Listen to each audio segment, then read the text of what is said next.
모태 신앙입니다. 어머니 뱃서부터 교회를 다닌 저는 줄곧 교회라는 공간에서 자라왔어요. 유년기부터 청소년기까지 교회에서 놀고 예배드리며 즐겁게 교회 생활을 했죠. 교회에서 지낸 추억이 좋기도 하고 목사를 하고 싶어서 신학을 하고 싶어서 신학교에 진학했습니다. 하지만 저는 결국 제가 갈 수 있는 교회를 찾지 못해 자퇴했어요. 장애인이고 휠체어를 탄다는 이유로 제가 사역할 수 있는 교회는 단 한 곳도 없었어요. 저는 지금 교회에 다니지 않습니다. 접근 가능한 교회가 몇 없고 있어도 집과 멀리 떨어져 있어요. 교회는 많죠. 제가 사는 지역에도 교회가 많아요. 하지만 제가 갈 수 있는 교회는 거의 없어요.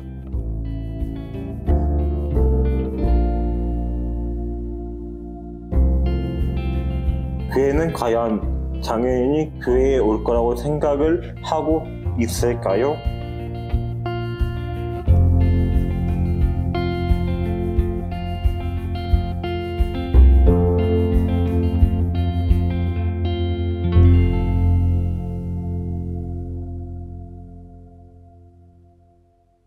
앞서 본 영상에서 우리는 휠체어를 탄 한 장애인의 사연을 들었습니다.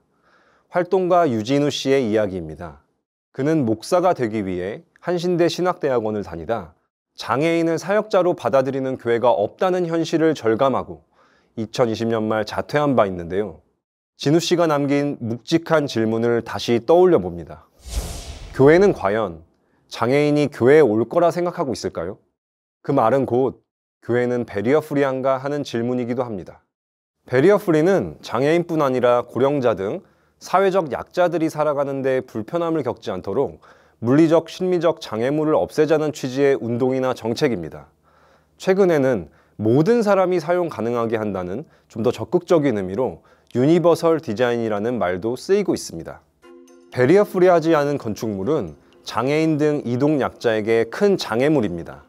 교회라고 예외일 수 없습니다. 평범한 주일 아침, 예배 시간에 맞춰 채비를 하고 집을 나섭니다. 교회가 집 근처면 보행으로, 거리가 좀 있다면 대중교통이나 자차로 이동하겠죠. 교회 입구에 다다라서 건물에 들어갑니다. 화장실에 들러 일을 보고 예배당에 들어가 장의자에 앉습니다. 너무나 일상적인 것처럼 보이는 이 모습을 휠체어 이용자의 시선으로 보면 장면 하나하나에 문턱이 있지 않은지 걱정해야 합니다. 장애인 등 편의법 기준에 따르면 휠체어 이용자가 원활하게 다니기 위해서는 높이 차이가 3cm 이내여야 합니다. 단 3cm 이상의 문턱 하나만 있어도 이들은 누군가처럼 일상을 누리지 못합니다. 뉴스앤조이는 무지개 신학교와 함께 서울시 종로구에 있는 교회 114개를 전수조사한 결과를 바탕으로 휠체어 이용자들이 원활하게 예배를 드리고 교회 생활을 할 수 있는 곳이 얼마나 되는지 통계를 내봤습니다. 크게 건물까지 접근이 가능한지, 건물 내부로 출입할 수 있는지, 본당까지 가서 예배를 드릴 수 있는지, 이용 가능한 화장실이 있는지 등 총 4가지 기준으로 나눴습니다. 장애인 등 편의법에 따르면 이보다 더 다양하고 복잡하게 시설물을 점검해야 하는데요. 법에서 규정한 편의시설은 총 17가지이고 분야마다 기울기, 폭, 높이 등을 세세하게 규정하고 있습니다. 뉴스앤조이는 법의 취지를 훼손하지 않는 범위에서 이 4가지 기준을 휠체어 이용자가 원활하게 예배를 드리고 교회 생활을 할 수 있는 최소한의 기준으로 설정했습니다. 교회에 갈 때 가장 먼저 만나게 되는 부분은 인도와 교회 부지의 경계입니다. 이렇게 도로 경계에서 건물 주출입구로 향하는 접근로에 높이 차이가 존재하고 계단식으로 되어 있거나 상가 건물 자체가 오래돼 입구에 계단이 있는 경우 따로 경사로를 놓거나 승강기 또는 리프트를 설치하지 않으면 휠체어 이용자는 접근 자체가 불가합니다. 종로구 교회 114곳 중 휠체어를 탄 사람이 건물 외부 도로에서 건물 경계까지 원활하게 들어갈 수 있는 교회는 76곳이었습니다. 나머지 38곳은 휠체어 이용자가 교회 부지조차 밟지 못하고 발길을 돌려야 한다는 것입니다. 교회 부지로 들어왔다면 다음으로는 출입문을 통과할 수 있는지 살펴봐야 합니다. 경사로가 완만하고 폭이 넓어 휠체어의 통행이 용이한 곳도 있지만 폭이 지나치게 좁아서 불편하거나 기울기가 급격해 안전사고 발생 우려가 있는 경우도 있었습니다. 휠체어 이용자가 도로에서 교회 경계를 넘어 출입문까지 통과할 수 있는 예배당 수는 52개, 전체 45.6%에 그쳤습니다. 휠체어 사용자의 난관은 본당이 지하 또는 2층 이상 공간에 있는 예배당에서 가장 극명하게 드러납니다. 승강기나 리프트가 없으면 사실상 접근 자체가 불가능하기 때문인데요. 특히 종로구에 있는 교회들의 경우 상가든 자체 건물이든 연식이 오래된 곳이 많아 승강기가 없는 곳이 상당수였습니다. 문턱은 여기에서도 문제를 일으킵니다. 건물 내부 동선에 경사로를 설치한 곳도 있지만 턱이 있어 본당 접근이 불가능한 곳이 더 많았습니다. 교회 본당까지 원활하게 갈 수 있는 곳은 49곳, 전체 43%였습니다. 자, 이제 어디서 예배를 드려야 하는지 문제가 남았는데요. 본당까지 갈 수 있는 교회 49곳의 경우 모두 휠체어 이용자가 있을 공간 자체는 있었습니다. 그러나 49곳 중 단 4곳만 휠체어 전용석을 마련해 두었고 나머지 교회들은 본당 뒷부분에 공간만 갖추고 있었습니다.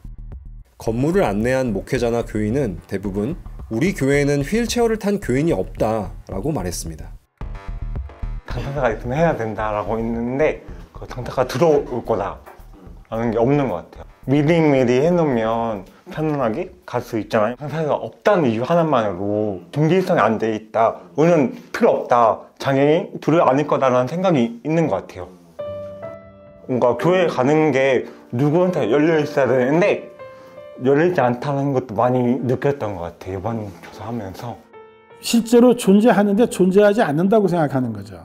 손봉호 교수님이 서울 영동교회를 지을 때 엘리베이터를 꼭 설치해야 된다. 그러니까 그분들이 왜 해야 되냐.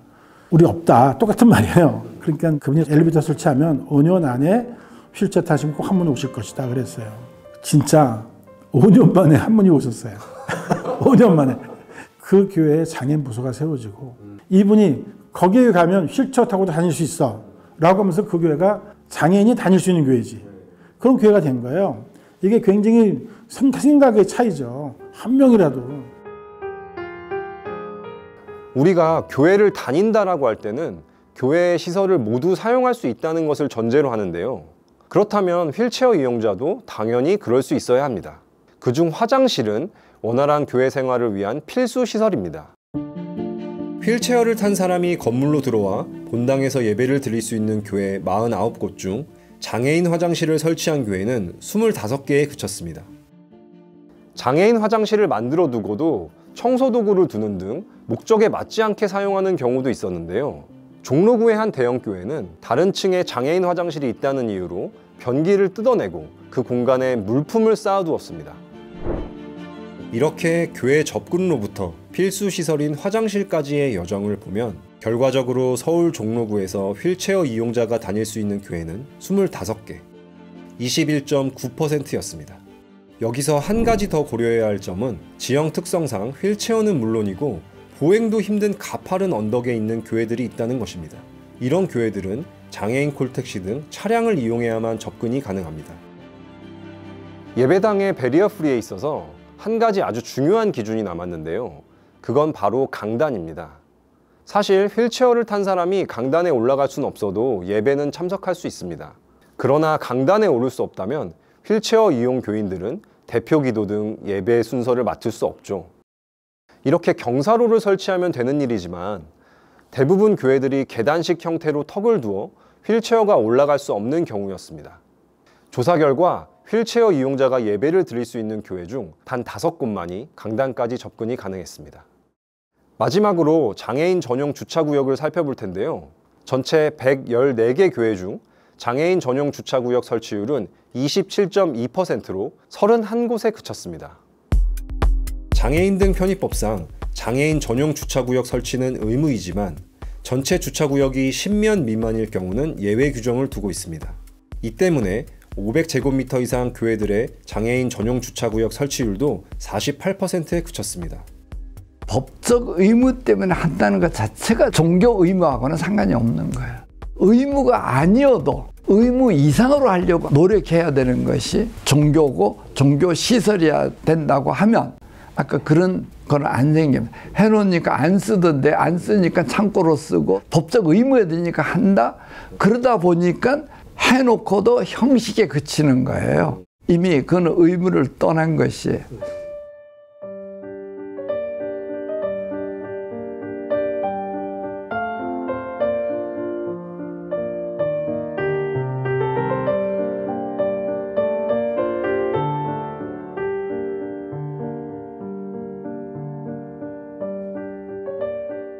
앞서 언급했다시피 이번 교회 문턱 프로젝트는 무지개신학교와 함께 진행했는데요.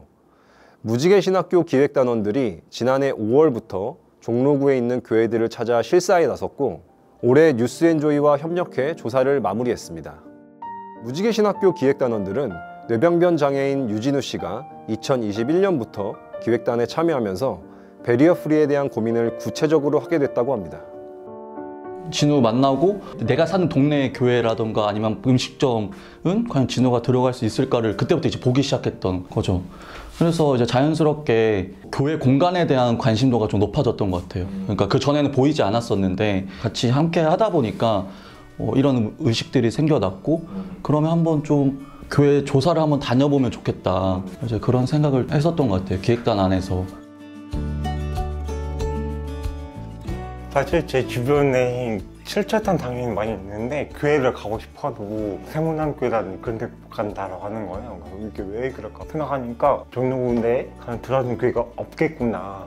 뭐 옛날 건물이기도 하고 또 상가교회가 많이 있을 것 같다는 생각이 들어서 한번 해보자는 생각이 들었고 한편은 장애인이 못 가는데 그럼 이제 교회가 맞을까 뭔가 환대한다고 하지만 그 환대 속에 장애인이 있을까라는 생각도 들었던 것 같아요. 종로구에는 다양한 예배당이 있었습니다. 거대한 예배당도 있었지만 대부분 작은 건물이거나 상가에 새들어 있었는데요. 종로는 서울의 원도심이라 오래된 건물이 많다 보니 교회들도 오래된 건물을 쓰는 경우가 많았습니다.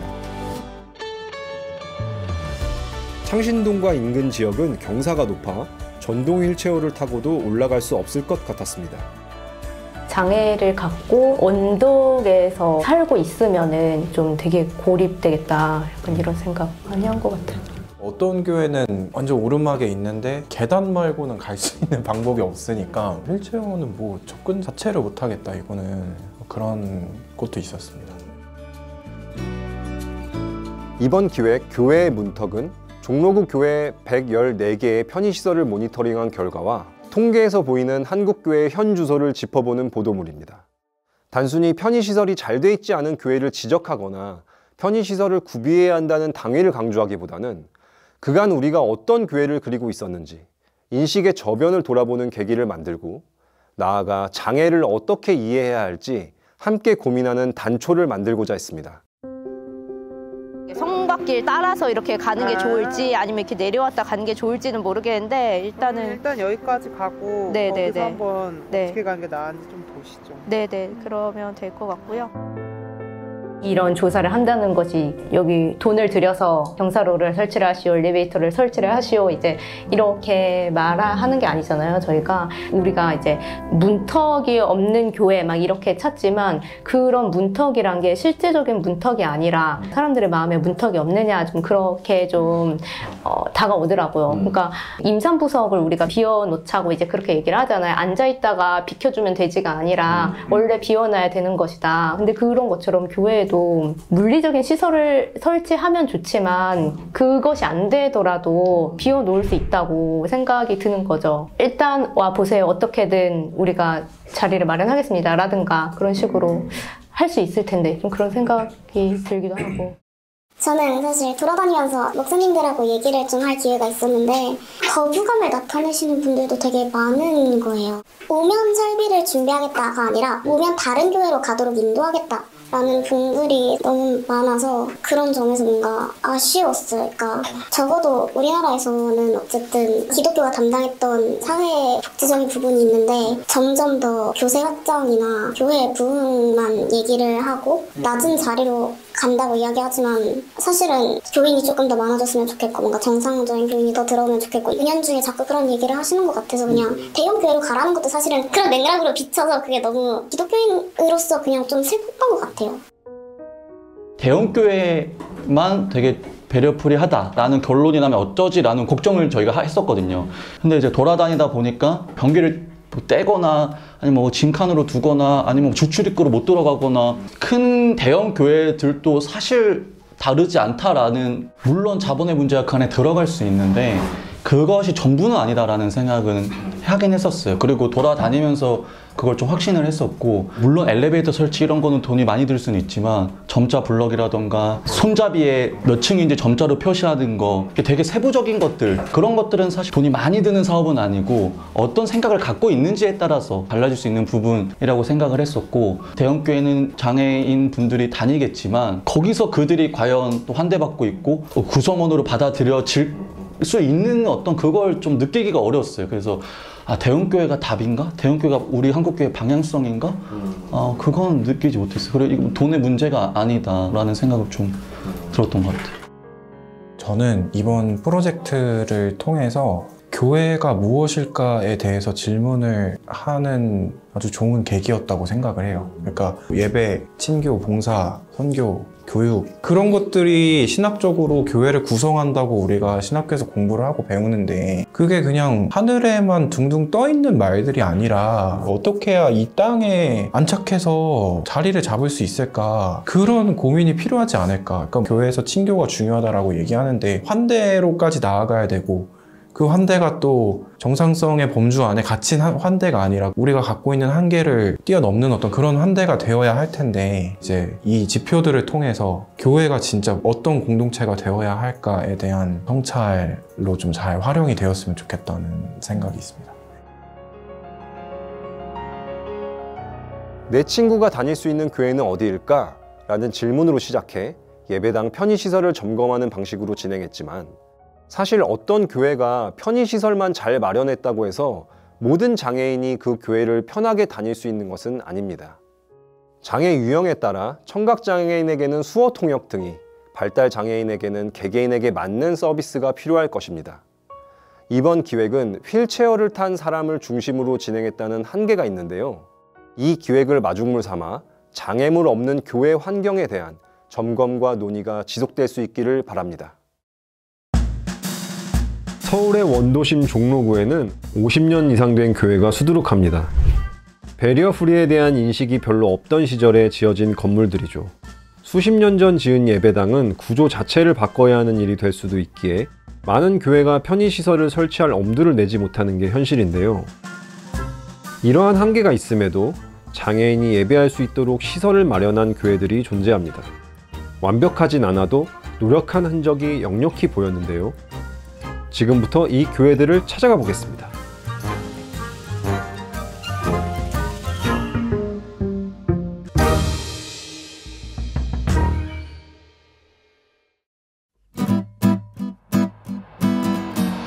올해로 75년 된 예장합동 소속 서대문 교회. 여기가 정문인 거죠? 여기 비전센터 정문이고요. 예배당 정문은 저기 위쪽으로 들어갈 수 있는 길이에요. 여기가 근데 지대가 상당히 좀 네, 좀 높아요. 지하철역에서 도보 10분 거리지만 예배당까지 올라오는 길이 제법 가파릅니다. 저희가 본당 출입구고 휠체어로 들어가실 수 있도록 출입구마다 이런 경사로가 이렇게 다 되어 있거든요. 근데 경사로가 살짝 가파르게. 그래서 컨자님 들고 옆에서 도와줘야지 올라갈 수 있어요. 교회로 이제 장애인 택시 있잖아요. 그걸 타고 오시면 입구에서 저희 안내하시는 집사님들이 모시고 들어와서 예배 드리고 해요. 그렇군요. 서대문 교회는 휠체어를 타고도 강단에 올라갈 수 있는 몇 안 되는 교회 중 하나입니다. 건축할 때부터 있었던 건가요? 경사로가? 리모델링 할 때 하신 걸로 알고 있는데 15년 전에 이제 장애부서가 저희가 신설이 됐거든요. 그때부터 아마 이런 게 다 계획해서 아마 하신 걸로 알고 있어요. 서대문 교회는 대예배 때 수어 통역이 있는데요. 수어 통역 하시는 분들 여기 서면은 카메라 통해가지고 수어 통역 여기서 하고 있어요. 통역을 누가? 저희 에바다부 봉사하시는 권사님들. 하고 저도 가끔 들어가기도 하고요.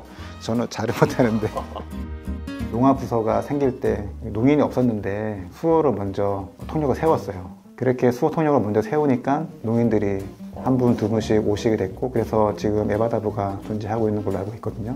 제가 이제 수화로 간단한 수화 배워가지고 수화로 이제 안내해 드릴 수 있고 누가 오든지 우리가 그리스도의 품으로 맞이하겠다. 교회가 가진 공동체가 가진 열려있는 마인드가 그런 걸 좀 반영하는 것 같아요.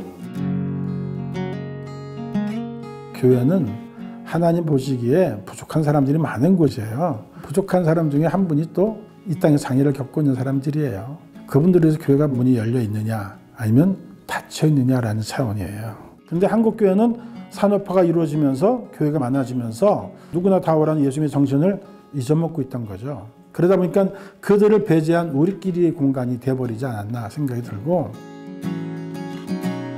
산업화 시절 교회의 본질을 잊지 않기 위해 노력했던 교회도 있습니다. 올해 80주년을 맞은 초동교회입니다.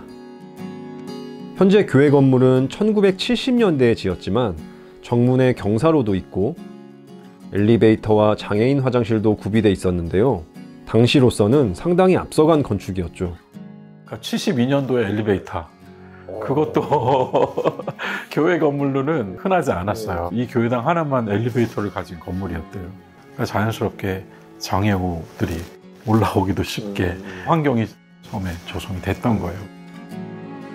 저희 교회 같은 경우는 아주 일찍부터 사회적 약자들에 대한 관심을 가지고 여기 종로 3가에 온 교회예요. 교회 이쪽 편에는 쪽방촌인데요. 1972년도에 여기로 이사를 왔는데 다목적 선교센터라고 이름을 줘요.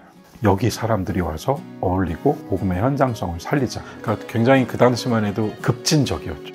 그걸 살려내는 건 그 후대의 몫인데 그런 부분은 미흡했죠. 이야기를 듣고 나니 초동교회 본당은 공들여 지은 흔적이 곳곳에 보였습니다. 방주 영상을 본따 만든 예배당, 스테인드 글라스는 유럽에서 수입해 들여왔고 장의자는 배를 만들 때 사용하는 목재로 만들었다고 합니다. 강당과 회중석은 멀리 떨어져 있었는데 예전적으로는 의미가 있었지만 베리어 프리하지는 않았습니다. 강단에도 계단이 있었고 휠체어석은 따로 없었습니다. 초동교회는 최근 본당의 장애인석 마련을 논의 중이라고 합니다. 사람들 마음에 분명히 있거든요. 약자들에 대한 미안한 마음, 그들을 우리와 함께 갈 수 있게 잡아주고 싶은 마음이 다 있거든요. 장애우석을 만들자는 정도까지 내놓은 교인들의 열린 마음에 조금 더 방향성을 담아주는 게 목회자 역할 아닌가 싶습니다. 존재가 먼저인 것 같아요. 장애인이 누군가 오실 수도 있으니까 단을 내리자 이러면 아무데도 내리지 않을 거예요.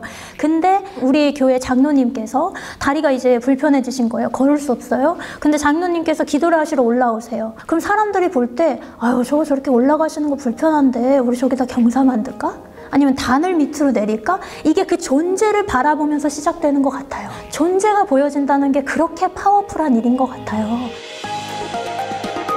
장애인의 존재가 보여질 때 교회는 베리어 프리에 한 발 더 가까이 갈 수 있습니다. 여기 숭인교회 목사의 이야기를 한번 들어보시죠. 한 20년 조금 넘었네요. 신학교 4학년 때 사고가 났거든요, 제가. 목에 있는 경추라고 하는 척추신경을 다쳐가지고 그 아래로 다 마비가 되더라고요. 다치기 전까지는 사역을 했는데 다치고 난 다음에는 불러주는 교회가 없었어요. 면접 보러 오라 그래가지고 가보면은 실상으로는 뭐 장애인 화장실이라든지 이런 거는 떠나서 일단 엘리베이터조차 없어가지고 많이 속상했죠. 이거 정말 안 되는 건가 생각도 해보고 참 많이 힘들었죠. 그러던 어느 날 숭인교회 담임 목사가 신목사에게 장애인부 사역을 제안했고 태어났을 때부터 숭인교회에 다녔던 그는 그렇게 모교회에서 사역을 하게 됐습니다. 숭인교회는 2006년 예배당을 신축했는데요. 건축 당시 한 장로가 신목사도 예배할 수 있게 신경을 많이 써주었다고 합니다. 사역을 하면서 크게 변했던 건 없었던 것 같아요. 지금의 모습이 이제 갖춰져 있었던 거죠. 강대상 같은 데 보면은 경사로가 없어요. 장로님께서 그분도 이제 제가 여기서 목사로서 사역하리라고는 생각을 못 하신 거였죠. 근데 크게 불편하거나 그런 곳은 없게 해놨어요. 일단은 출입해야 되는 곳에는 일단 경사로가 있으니까. 저기 속이 있네요. 네, 여기서 이렇게 셋이서 드리고 있어요. 저희 청년하고 저하고 원로 장로님도 한 분이 계신데 그분이 장애인은 아니지만 걷기가 힘이 드셔가지고 이제 휠체어를 타고 오시고, 그리고 이제 앞으로 내려갈 때는 경사로로 돼 있어가지고 앞으로도 갈 수 있게 돼 있고요. 사고로 장애인이 된 교인 한 사람을 포용한 교회, 환대의 진정한 의미를 생각해 보게 합니다. 성경을 보면은 집단과 한 개인을 생각했을 때 누가 우위에 있을까라고 말할 때 성경은 집단보다는 한 개인이었어요.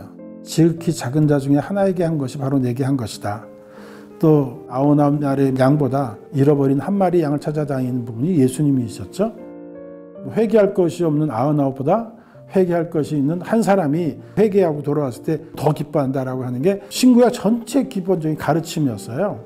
그 하나를 소중하는, 그 하나가 100분의 1이 아니라 하나도 100의 가치가 있는 그런 존재로 받아들였다는 거죠. 그렇다면 사실은 장애를 겪고 있는 사람들도 그런 관점에서 본다면 교회는 그들을 위해서 뭔가를 해야 되는 거죠. 예수 그리스도가 직접 활동하시던 시대에도 그런 문제는 똑같이 있었어요. 많은 군중 속에서 다가가는 장애를 느끼는 걸 스스로가 해결할 수 있는 사람은 삭개오처럼 나무 위로 기어 올라가서 피로를 채웠던 사람도 있는가 하면은 누운 채로 있어야 되는 환자 입장에서는 불가능했거든요. 그게. 그럴 때 필요한 것이 신앙 공동체입니다. 침상을 들고 지붕을 뜯고 거기에서 내려가지고 이게 종교입니다. 제가 볼 때. 지붕에서 침상을 내린 사람들의 적극적인 환대는 이 시대의 교회에도 꼭 필요한 일일 텐데요.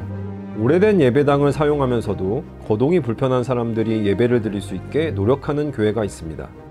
무려 1967년에 지어진 남부교회 예배당은 2층까지 올라가는 계단이 바깥에 나와 있는 오래된 구조입니다. 남부교회는 7, 8년 전 2천만 원을 들여 예배당 1층에서 2층까지 올라갈 수 있는 리프트를 설치했습니다. 거동이 불편한 어르신들을 위해서였죠. 이거 타니까 좀 어떠세요? 좋죠. 계단보다 훨씬 좋으시죠? 그럼요. 계단 쫄쫄매고. 예배 인원은 350명 정도인데 210명이 만 70세 이상이라고 합니다. 교회의 고령화에 따라 리프트 이용자는 앞으로 더 늘어날 것으로 보이네요. 나이 들고 노화가 되는 것이 노력한다고 안 될 수 없잖아요. 시간을 정지시킬 수 없잖아요. 누가 원해서 고령화가 되는 건 아닙니다. 거기에 대한 피로를 채우는 것은 미래의 스스로에 대한 피로를 미리 채우는 것이라 하는 차원으로 무엇을 배려해야 되고 무엇을 만들어줘야 되고 제공해야 되느냐, 우리의 생각만 바꾸면 저는 충분히 가능하다. 돈이 바꾸는 게 아니라 생각이 바꾸는 거예요. 어쩌면 가장 어려운 건 사람들의 인식 개선일지도 모릅니다. 하지만 우리 사회의 고령화는 생각보다 빠르게 진행되고 있습니다. 교회도 예외는 아닙니다. 세문안교회는 2019년 새 예배당을 건축하면서 이 점을 고려해 배리어 프리를 신경 썼다고 합니다. 지하철 5호선 광화문역에서 도보로 3, 4분 거리에 있어 평지의 넓은 인도를 통해 예배당에 접근할 수 있었는데요. 교회 내부에는 1층부터 본당이 있는 4층까지 경사로가 설치되어 있었습니다. 경사로가 넓어 휠체어를 탄 사람뿐 아니라 모든 사람이 이용할 수 있었는데요. 실제 주일 예배처럼 사람이 붐비는 때에는 경사로로 이동하는 교인이 많았습니다. 장애인도 있지만은 장애인에 준하는 노약자들도 쓸 수 있도록 4층까지 다 만들었어요. 사실 우리 교회에서 큰 공간을 차지하는 게 램프입니다. 사실 램프 없으면은 한 층당 몇십 평씩 더 쓸 수 있거든요. 그래도 우리는 램프를 하자. 어느 한 곳이라도 못 다니시는 곳이 없도록 우리가 할 수 있는 최선의 공간을 만들어 드리자. 본당은 휠체어를 타고 이동할 수 있을 만큼 공간이 넓었고 강당까지 올라갈 수 있는 경사로가 설치되어 있었습니다. 저희 교회가 아가페 봉사부라는 장애인 공동체를 저희의 지체로 가지고 있기 때문에 그들이 거기 위에 올라가서 사회를 볼 수도 있고 기도를 할 수도 있고 그럼 그분들이 접근할 수 있는 경로를 만들어야 된다는 것은 당연한 논리적인 귀결이라고 생각할 수 있는 거죠. 저희들은 그들의 목소리를 나름대로 들으려고 노력을 해요. 예를 들어서 남녀 차별이 있을 때 남성 스스로는 절대로 어떻게 여성을 차별하고 있는지를 깨닫기 힘들잖아요. 근데 여성의 보이스를 반복해서 듣게 되면서 깨어나기 시작하고 계몽되기 시작하거든요. 장애인들의 경우에도 마찬가지죠. 그들의 목소리를 듣기 전에는 그들이 필요한 것들을 헤아려서 접근하는 것들에 대해서는 인식이 저희들은 깨어있지를 못하게 되죠. 가장 좋은 건 대화하는 거예요. 그들에게 담론적인 권력을 주는 거예요. 예배 인도를 한번 해보지 않겠니? 설교를 한번 해주지 않겠니? 그런 권한줌이 있어야 그들도 소리를 낼 수 있는 거죠. 근데 문제는 말할 수 있는 기회조차 주지 않는다는 거예요. 제가 박사 공부를 할 때 제 동료가 뇌성마비를 앓고 있었어요. 그 친구가 펜을 떨어뜨렸을 거예요. 그래서 제가 막 달려가서 주워줬어요. 근데 그 친구가 저한테 딱 그러는 거예요. 펜 주워주지 마. 나도 할 수 있어. 굉장히 놀랐어요. 휠체어를 타고 있는 친구거든요. 근데 천천히 몸을 기울여서 잡더라고요. 근데 제가 그걸 안 기다려주고 막 가서 잡아서 준 거예요. 너는 못할 거라는 가정하에. 그러니까 제가 실수한 건 뭐냐면 제 마음대로 다 가정한 거예요. 물어보지 않고.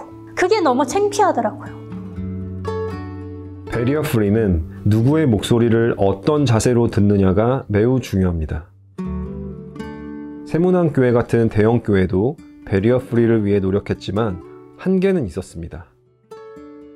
예배당 정문으로 가는 길에는 계단이 있었고 휠체어를 탄 사람은 건물 오른쪽에 난 길로 조금 들어가 옆문으로 출입할 수 있었는데 접근로 쪽에 아무런 표시가 없어 처음 가는 사람은 어디로 들어갈 수 있는지 헷갈렸습니다. 이상학 목사와 예배당을 안내해준 한도성 장로는 안내 표지판 등의 설치를 적극 검토하겠다고 했습니다. 세문안교회도 그랬지만 최근에 지어진 예배당은 비교적 베리어 프리가 잘 되어 있었습니다. 평동교회는 로비 한 층을 지역 주민에게 개방했는데요. 로비에 있는 장애인 화장실은 남녀 화장실로 구분되어 설치됐습니다.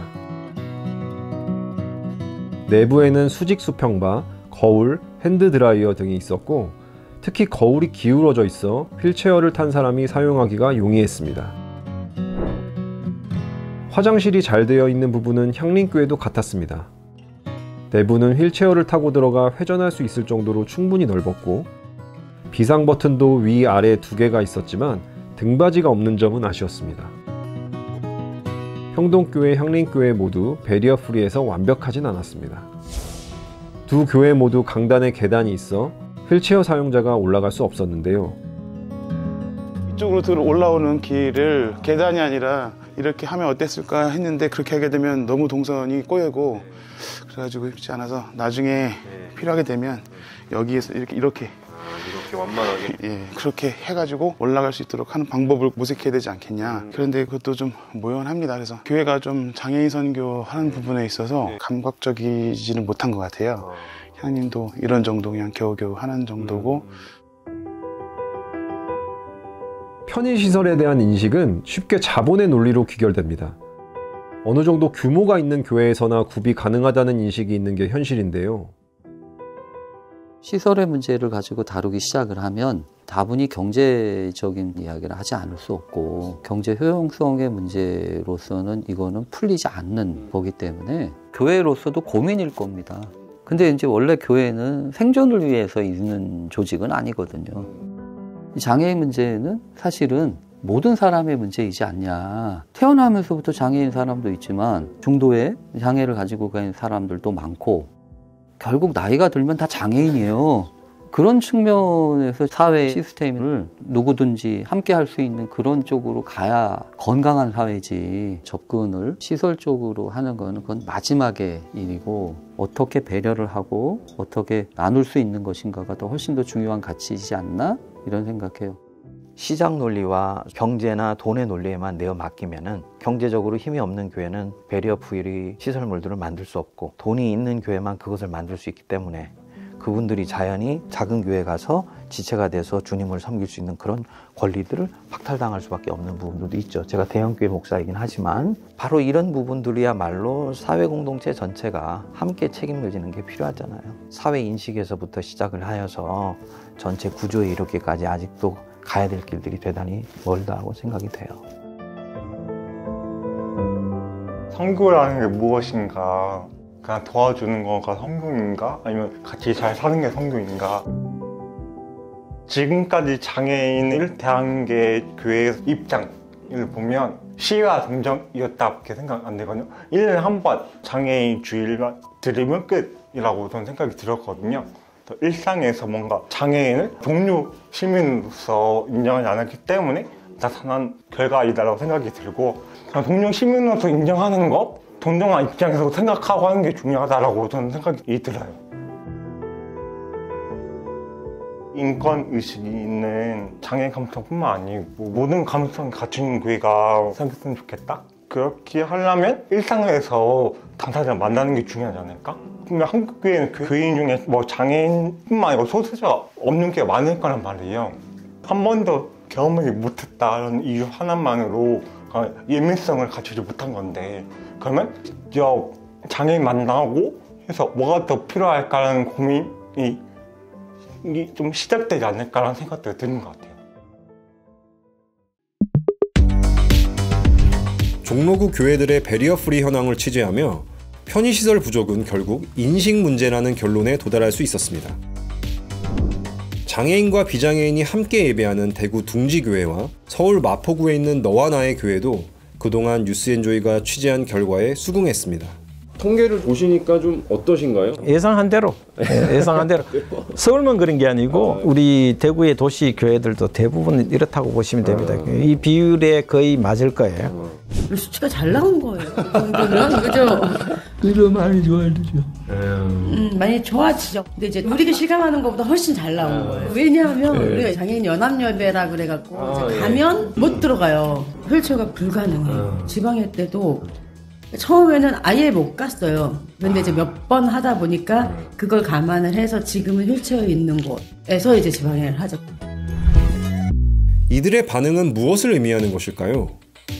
거동이 불편한 장애인들은 예배당 시설과 교인들의 인식이라는 두 가지 문턱을 느끼고 있다는 것입니다. 편의시설이 되어 있지 않은 곳은 장애인이 애초에 접근할 수가 없었고, 편의시설이 있어 예배를 드릴 수 있다 하더라도 장애인이 공동체의 일원으로 받아들여지고 있는지는 다른 차원의 문제였습니다.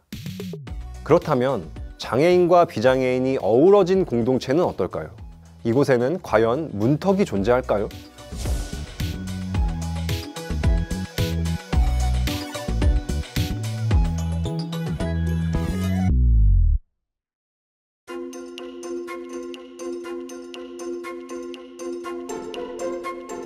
휠체어를 탄 사람이 쭉 늘어선 예배 풍경은 생경함 그 자체였습니다.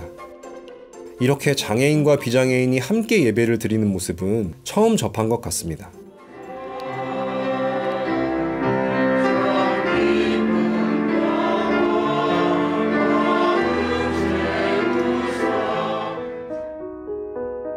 교회가 처음부터 가장 신경 쓴 부분은 이동권이었습니다. 이동권의 진심이었다고 해도 과언이 아닌데요. 제가 이제 94년도에 개척했는데 매월 적립을 좀 해서 20만 원, 30만 원씩 이렇게 자유적금으로 적립하니까 2001년쯤 되니까 한 2천만 원이 모였어요. 그래서 2천만 원으로 뭘 할까 한 3, 40명 장애인들과 함께 이야기를 많이 했는데 100%가 우리만의 예배를 드렸으면 좋겠다라는 이야기를 했어요. 땅을 사자고 예배를 하자고. 그래서 제가 이제 제안을 했어요. 리프트 버스를 한번 사자. 땅보다 더 중요한 게 이동이다. 이동이 가장 중요하잖아요, 장애인들이. 근데 그때 우리 교회가 전세 3천엔가 있었는데 리프트 버스를 한 7천만 원 주고 샀어요. 돈 엄청 들었죠. 이유는 딱 하나. 이동과 접근성을 위해서. 그분들의 눈높이에 맞춰야 된다는 생각을 끊임없이 했기 때문에 리프트 버스도 그렇게 했고 엘리베이터도 했고, 그리고 난 뒤에 이제 한 2012년도에 일로 이사를 왔어요. 지하철이 바로 여기 한 5분 거리에 있어서 또 지하철도 가깝고 장애인 스스로 올 수 있는 곳이면 좋겠다라는 생각이 좀 들어서 찾다가 보니까 여기가 나왔어요. 너와 나의 교회는 서울 마포구에 있는 한 상가 2층을 예배당으로 사용합니다. 하나님이 더 능력을 주시고 더 지혜를 주시고 지치지 않게 힘을 주시고 매주 장애인과 비장애인 20명 남짓이 모여 예배를 드리는데요. 이렇게 예배를 이어온 게 14년째라고 합니다. 류흥주 담임 목사는 뇌병변 1급 장애인으로 의사소통은 가능하지만 혼자서는 몸을 제대로 가눌 수 없습니다. 근심 걱정하지 마십시오. 기쁘고 감사하게 사십시오. 오늘 말씀하신 것처럼 감사하고 후회 없이 사십시오. 담임 목사부터 휠체어를 사용하고 교인들 중에도 휠체어를 타는 사람이 많기 때문에 엘리베이터가 없는 건물은 애초에 고려 대상이 아니었다고 합니다. 엘리베이터가 있는 곳은 없는 곳보다 임대료가 비싼데도 말입니다. 너와 나의 교회는 장애인 콜택시를 타고 오는 교인들을 위해 매주 교통비를 지급해오고 있다고 하는데요. 한때 나올 때는 일주일에 10만 원 이상 나올 때도 있었어요. 그럼 한 달에만 40만 원, 50만 원. 저희가 미달 기회다 보니까 큰 돈이죠. 그래서 이제 임원회에서 가능하면 지원하고 싶은데 그만하자. 보통 이제 수급비 가지고 살아가는데 뭐 많이 받으면 88만 원. 돈이 없어 이렇게 이러면 나온다. 그렇게 지금 교회가 가능하면 책임을 져줘야 된다. 안 되면 내가 가서 벌어온다. 그래서 이제 외국교회에서 설교를 부탁받아서 거기에 가서 설교하다가 그때 얘기했어요. 그랬더니 그 교회 장로님이 500만 원을 주더라고. 그래서 더 이상 교회에서 얘기 안 하지. 많은 교회가 공간을 구하거나 새로 만들 때 장애인의 접근성을 고려하지 않습니다. 교인 중 장애인이 없거나 앞으로도 장애인이 교회에 올 거라고 생각하지 못하는 것입니다. 그러나 꼭 휠체어를 타지 않더라도 거동이 불편한 사람은 많습니다. 편의시설은 장애인만을 위한 것이 아닙니다. 한 사람의 장애인을 위해서 하다면 모든 사람에게 저는 적용이 된다고 저는 생각을 해요. 실제적으로 저희 대구 지역에 1호선은 엘리베이터 시설이 하나도 없었어요. 근데 2호선 할 때 데모를 엄청 많이 했어요. 장애인 편의시설을 위해서 시작은 했지만 그게 결국은 이제 노인들과 모든 사람들이 다 유용하게 쓰이거든요. 장애인 한 사람을 있으면 모든 사람들이 다 할 수 있는데 그런 개념이 좀 이제 목회자들이 좀 많이 없다라는 생각을 해요. 근데 한 주 사람의 적극적인 의지가 있으면 저는 가능하다고 생각하거든요. 특히 이제 목회자가 가장 중요하다고 저는 생각해요. 근데 인식 개선은 정말 쉽진 않다. 실천하는 것은 참 어려운 것 같아요. 왜냐하면 현실적으로 돈의 문제가 걸려 있으니까. 그러나 그럼에도 불구하고 하나하나 한 사람 한 사람 목회자들도 해가는 게 중요하지 않을까 저는 생각을 하고 있어요. 무릎 안 좋아지고 그러면 교회 다니는 거 포기하시는 어르신들도 많으세요. 평생을 다닌 교회가 삼각교회인데 계단을 올라갈 수가 없어. 그렇다고 이 나이 돼서 큰 교회로 가는 것도 그래. 그래서 어쩔 수 없이 그냥 탈락되는 거죠. 저희가 편의시설이 없어요 하고 안타까워하시는 목사님이나 사모님들도 많이 계세요. 근데 괜찮아요는 하지만 솔직히는 안 괜찮죠.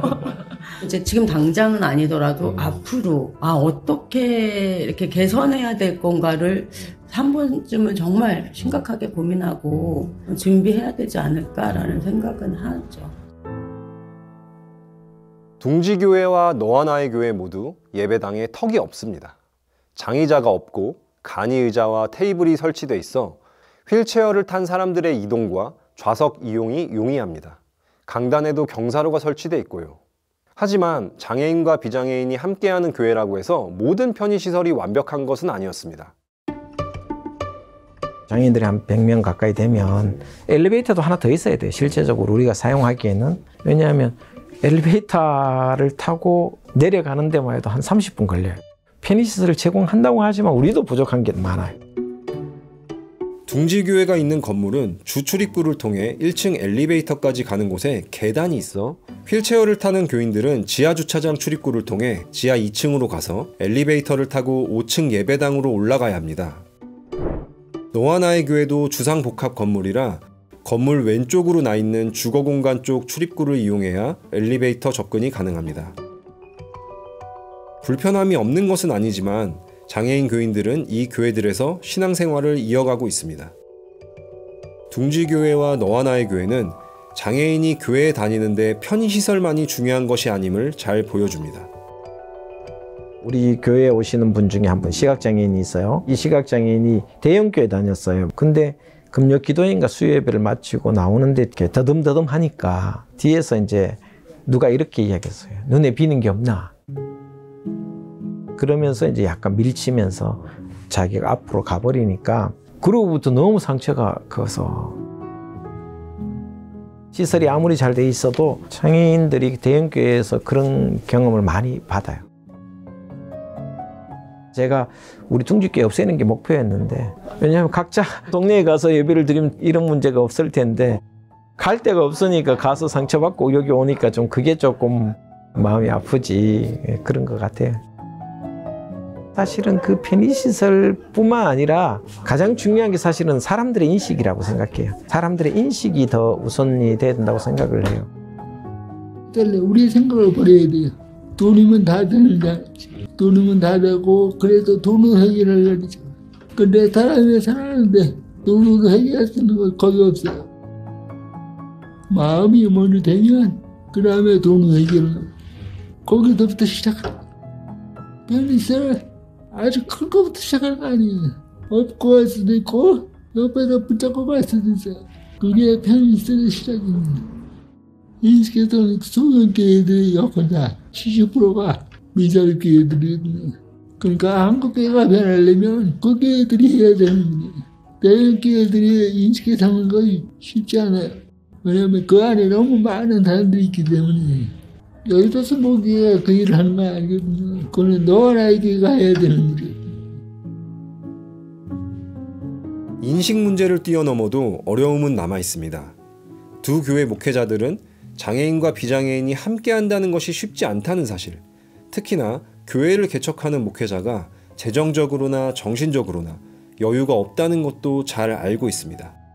중증장애인이나 아니면 발달장애인이나 자폐가 이렇게 오면 기존 교회는 감당을 못할 뿐만 아니라 거기에 대한 어떤 선지식이나 이게 없기 때문에 저는 그렇다고 생각해요. 무슨 말이냐면 그 사람에 대해서 정말 전인적 삶을 다 캐치해야만 저는 된다고 생각하거든요. 그렇지 않으면 교회가 한 사람도 감당하기 힘들어요.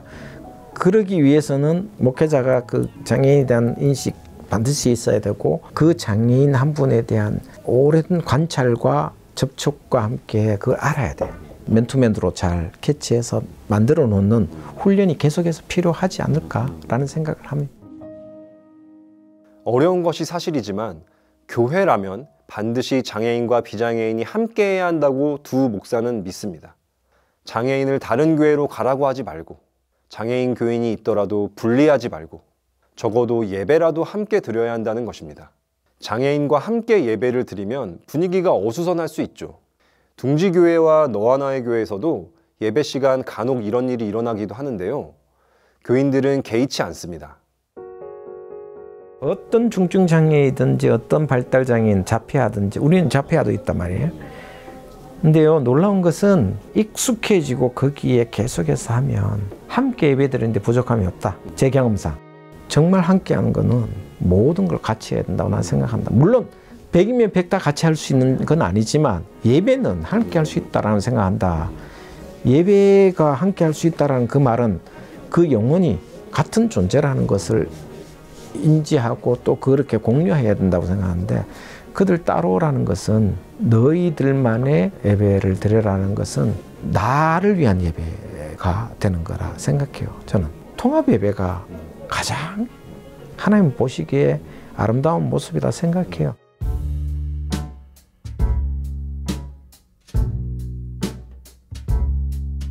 막 설교하고 있는데 막 소리 빽빽 질러. 일반 교회에서는 절대 있을 수 없는 일이지만 충분히 강한. 왜? 나를 장애인이냐. 하나님이 그렇게 만드셨습니다. 저 안에 목사님이 훈계에 같이 설교를 하다가 그 교회 집사님을 데려가서 기도를 시켰어요. 그랬더니 그 교회 장로님이 기도하는 중에 마이크를 뺏었대요. 왜 뺏었냐 그랬더니 도저히 기다려줄 수 없다. 무슨 말 하는지 모르겠다. 그래서 예배를 위해서 마이크를 뺏었다. 내가 만족해야 되고 내가 보기에 은혜가 돼야 되는. 그러다 보니까 장애인들이 기도하거나 말이 조금 어려우면 그거 못 기다려주죠. 예배는 만남의 장이다. 여러 사람들이 다양한 모습으로 하나님을 만나러 오는 곳이다. 서로 용납하고 기다려주고 함께 할 수 있는 마음이 있어야 된다. 나는 좀 불편하고 은혜가 안 될지 모르지만 하나님 보시기에 은혜가 될 수 있다. 사람의 입장을 볼 때는 제가 어떻게 구원을 받을까 예수를 주님으로 고백도 못하는데 그건 우리의 관점이죠.